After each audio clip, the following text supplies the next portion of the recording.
Batman films seem to be, they look to Citizen Kane most of all. Bruce Wayne even sounds like Kane, doesn't he? And of course, Kane is malformed for life by losing his parents at an early age as well. All through the Batman stories, it's about how terrible experiences in early life malform people.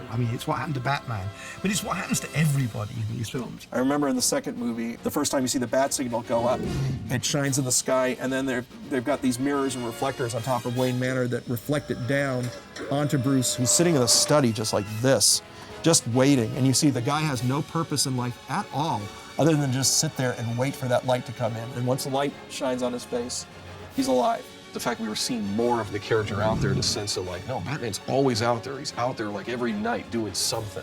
And that was a key thing to making the legend work. Are you concerned about that strange, heroic penguin person? I think he knows who his parents are. He's a weird character, he's somebody who's likes to remain hidden and in some ways repressed, and that's a hard thing to portray in a kind of an extreme comic book movie. Michael just, is very, after going through one of them, he came into it with real strength and knowing of the character. So, and it helps because it gives it the foundation and it makes it Batman. When Tim and I talked about doing the character again, I wasn't necessarily looking to expand the character in terms of more lines, more to do.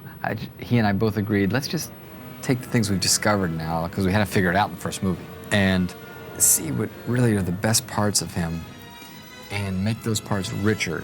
I'd done the movie once before, so I knew the fundamentals. The romantic aspect was another level that we didn't get to see in the first one, and I was more relaxed because I was in LA. I've gone to my own home at the end of the day. For me, there were a lot of aspects that were more enjoyable. Mistletoe can be deadly if you eat it.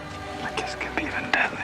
He's the only actor I know who would go through my script and goes, I should say less here. I should say less here. I had so many angry Batman rant speeches. And he's like, Batman would never say that. Batman should just say this line right here.